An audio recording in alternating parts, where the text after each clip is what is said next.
Let's talk about something that y'all are experts in. These Yes. West Virginia Mountaineers, okay? And so the big, utterance on everyone's lips is, are the happy days back? Is Rich Rodriguez going to be the guy who brings West Virginia back to regularly competing for conference championships, dare I say national championships? What's the vibe like, y'all? How confident is Morgantown, and how confident should Morgantown be about this hire? Oh, you go first, man. Well, if you let Rich Rodriguez tell it, very. As a matter of fact, he talks about national championships. He's mentioned it on multiple separate podcasts, unsolicited. So he's saying it. I think he was close before. We know that. It's a different time. It's a different era. But I have confidence that we're going to win again. I have confidence that we're going to win conference championships again. I do think we'll get there. I've seen it with this guy, and the culture has already changed. To the point to where kids are expecting to win. Jamori Robinson went on a podcast yesterday, and even he's talking about Big 12 championship, college football playoff. Even if it's not possible for this team, I think they believe it, and that's the kind of confidence that Rich Rodriguez instills in his players. And I'm not trying to down Neil Brown out the door here. I just don't think he did that. For whatever other his faults are, I don't think he instilled the confidence in his players that we are going to win like Rich Rod does. It's totally different kind of dudes. And it's probably not fair to compare Neil Brown really to Rich Rod. Like, I think they're just two different classes of coach. I mean, that's been proven over time. Rich Rod's almost got 200 wins. He took Arizona to BCS game, for God's sakes. This doesn't happen. He took Jacksonville State from the FCS to FBS conference champions in 2 years. With less talent, by the way, with way less talent. So he took 60 new players on a roster last year at Jacksonville State, started 0-3, and then won 8 straight games to win the conference championship. So I think he's proven it every time he's been given the opportunity. And he'll tell you, he's been given all the resources, even so far as to he even got to his pick of the litter of defensive coordinators, probably in the country. He was able to go spend $2 million to poach a sitting SEC defensive coordinator that Oklahoma didn't want to lose. They tried to keep him, but they gave Rich Rod enough resources to be able to go get that guy. And it's paying dividends on the defensive side of the ball for sure. I think the talent acquisition is very underrated. It's not going to be with Rich Rod 5-star guys. It's going to be his kind of guys, which was how it was last time. And he wins with his kind of guys. That's just what it is. That's my belief when it comes to Rich Rod. If he gets his guys, he'll win. Yeah, I mean, the outside noise, nobody is expecting. Nobody. I mean, no. The guy who owns this channel did a show today basically saying Rich Rod he has no chance. Basically, shout out to Mark Rogers. I like Mark. He's a historian, but Rich Rod is not like any of those other guys. I mean, he's different. Everybody wants to point to that 3-year stint at Michigan when it's literally the least amount of time he has spent at any school. Paul mentioned Arizona, what he did at Jacksonville State. He wins and if Michigan had given him another year, he would have taken that team to a Big 12 championship, I have no doubt in my mind, in at least the next 1 to 2 years. But they didn't give him enough time because he wasn't a Michigan man. And is he going to do it in year 1? Maybe not, but I guarantee you by year 2 or 3, he's competing for he's at least in the conversation for a Big 12 championship game.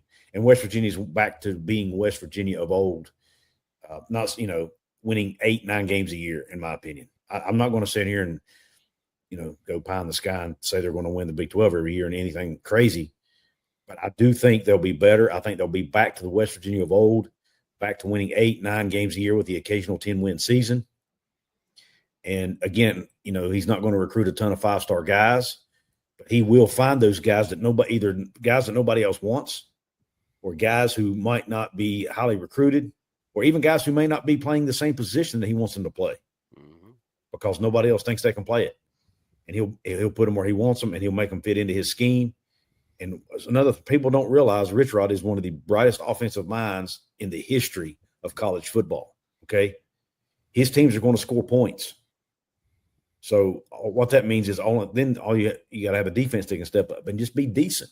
You don't even have to be great on defense. You just have to be good to average, and you can win football games with him. And I think we feel like we got that guy. Yeah, there. Absolutely. Yeah. So I mean, there's more returning production on the defensive side of the ball than the offensive side of the ball. Actually, when you look at Eddie V and Sonny Redwood and Ben Cutter and Reed Carrico, Hammond Russell, and he mentioned Jamoy Robinson earlier, the transfer. He's a stud. I mean, it just, I think he's very underrated. Excitement is, brewing around Morgantown. I know that people on the outside are picking West Virginia to finish last, but you know what? That's okay. That's exactly where we want them to pick us. And that's exactly what Zach Alley said the other day. He loves being the underdog, and they will take that chip on their shoulder and ride it to every game. They're going to use it for fuel. Mm-hmm. Yeah, well, and hey, as a TCU fan, there is really something to be said for a coach that finds his guys and can develop them, right, and build a team the way he wants to build it. And I'll tell you what, y'all have a dang good athletic director, a guy I was kind of hoping that we might swipe from you, but that didn't pan out. But do you think, because we're in a whole new era of college football here now, right?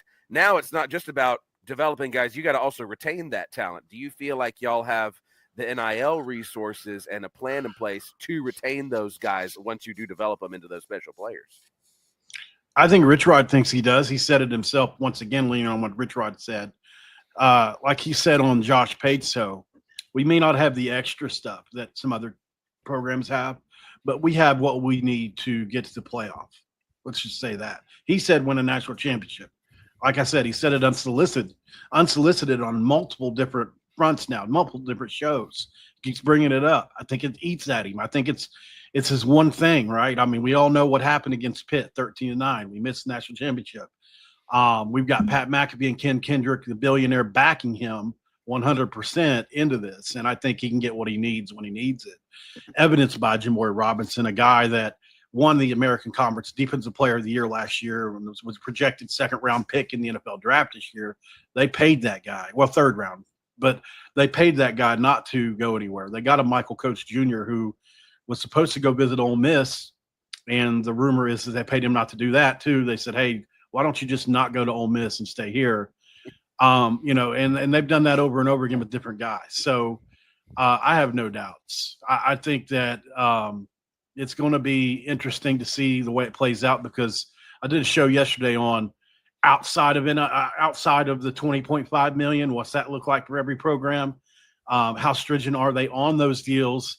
Because if we're talking about everybody's playing within a cap, I believe that Rich Rodriguez will be great there. They've already adopted an NFL model. They're going to be able to spend to the limit on the cap every year. They've already added $250 per student per year at the school for an extra $6.5 million a year in revenue to add to that 20.5. So, it's just, you're talking about boosters and outside influences. How much of an advantage do other teams have above us at that point? I think that will be where the question is ultimately answered. Yep. I mean, Paul said it well. I mean, sorry, I didn't mean to cut you off. Paul said it well. I agree with him. I mean, I think they've got what it takes. Again, West Virginia is a school that's always going to have to punch a little bit above their weight class, but that's kind of the whole Big 12 conferences, with the exception of a couple of schools, are kind of in that same boat. I mean, every school in this conference is going to have to do that. And I think West Virginia is sitting in a good spot to do that within the conference they're in, and should be able to compete year in, year out in that conference. Yes, great answer. So I just put this question from Stormy Cyclone just up here on the screen. It's specifically for you, Coos, but Paul, you can, of course, answer it as well.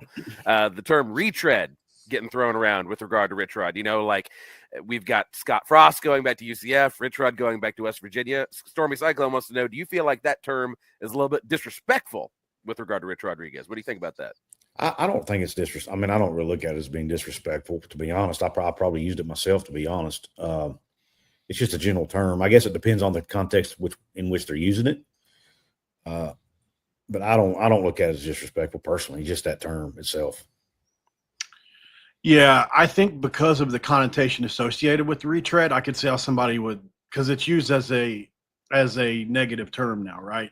retread hire. Like it's, when people say that, I automatically think it's not going to work.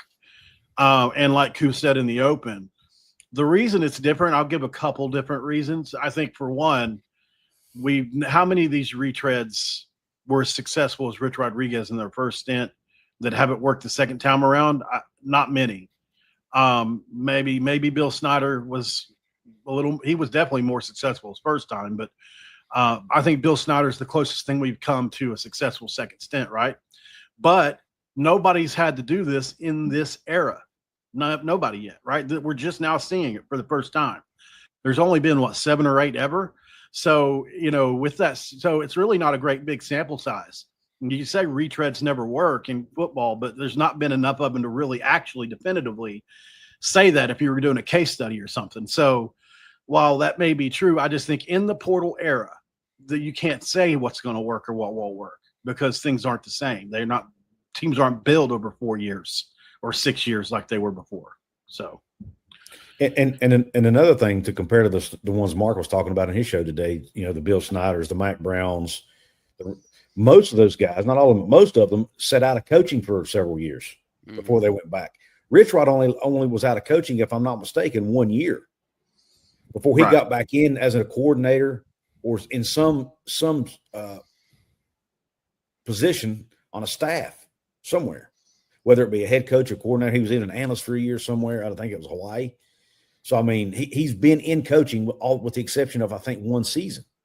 So he didn't lose, he didn't have to worry about wearing the rust off or whatever. I mean, because I'm sure that can happen with coaches like any other job. He never got out of it. And the 1 year he was out of it, he was on TV. So I just, and again, most of those coaches can't claim the level of offensive success. I mean, he basically invented an offense, okay, that is now used throughout college football and even pro football now. Urban Meyer just admitted that with him on the show, correct. 2 weeks ago? Yeah. I mean, he's been called the Athletic the other day called him the godfather of the zone read offense. What other coach on that list can say that? I don't know of one. Chip Kelly used to go for him to learn about it. And then Chip Kelly ended up taking that to a national championship game and then on to the NFL. I mean, most of the coaches on that quote-unquote retread list don't have the pedigree, in my opinion, at least on the offensive side of the ball, that Rich Rod has, and I think that can separate him from the rest of the pack. Yeah, those are great points, y'all. I mean, because it's very situationally when you're looking at these other retread hires, like this isn't a situation where this is a guy who retired or he's a guy who got fired. Some TCU fans are like, we should bring back Gary Patterson. Like, well, we let him go for a reason, or like Scott Frost, who, yes, he was hired away by a big brand name, but he's struggled mightily ever since then. Rich Rod was hired away by a big brand name. And with the exception of that Michigan stint, which, I mean, you said it, Goose, he didn't quite get enough time to actually build something. Less than 3 years. He's been really successful everywhere, Mm-hmm. Yeah. So, I mean, I feel like if you're sitting there with the West Virginia hat on, like there's no reason to believe, why can't he come back and build this thing again? And Paul, you were talking about culture change before we started recording. Me and Goose were talking about the thing that's been all around social media. Oh my gosh, Rich Rod has banned TikTok. What do you think about that decision and any other culture changes that Rich Rod is implementing at West Virginia to turn him into a winner again? I think, the banning the TikTok dancing thing, it's so specific, right? It's not that we can't be on TikTok, and it's not even that you can't really dance on TikTok. Well, he doesn't want you to dance on TikTok, but specifically it's like a locker room thing. Like apparently he's looking at it as some players came to him and said, hey, I was changing and a guy's dancing here, right? And I think that's how he's approaching it. Also with the hard edge motto that he has adopted, which is repeated as anything I can remember, as much as Trust the Climb was with Neil Brown, at least. It's mentioned in every interview, every segment that every coach does, every player does, hard edge, hard edge, hard edge. And all that is a style of coaching that Rich Rod has, right? We asked the question earlier, what does Rich Rod look like in camp settings now that things have changed? Is he softer? Is he easier to deal with? No. These kids are coming in. He's screaming at them. He's yelling at them, and he's telling them to their face openly. They've got this recorded, I think. If you don't like to be coached like this, we don't want you anyway. And that's just how he is. Yep. Why it didn't work at Michigan, by the way. The main reason he didn't work at Michigan was because of how hard of a coach he is on players. These 5-star kids had options. Yeah. So to your point, though, as far as culture, yeah, the TikTok ban thing is hilarious, but it's also he doesn't care, because if you don't want to be coached hard and want football to be first, he doesn't want you anyway. That's the truth. It's really as hard line as you can be about it. But that's how he is. And they say he's as intense of a person as anybody's ever met. Like I've asked probably 20 players this offseason about that. I say, is he really as intense as we all hear? They said, yeah, he's super intense guy that's literally obsessed with football, as a lot of coaches are. You know, I'm not saying it's unique to him, but you know, are we going to win the national championship or anything like that? I'm not saying all that. I'm just saying I have way more hope than I ever could have under Neil Brown, unfortunately. And, you know, like I said earlier too, I hate to keep comparing the two, but they're right one from end to the other. So we're coming from that into this, and it's just so different. The players are expecting to win now. That's the culture. I think they weren't before. I think they were, you know, Jamori Robinson, like I said on yesterday on Voice of Morgantown show, he said, I don't know what the number is. Well, you want me to say 11-1, 12-0? Like, that's what he was saying. You know, like that's their expectation. Whether it actually happens or not, that's what they believe. I think that's a culture change. That belief is half the battle, truly.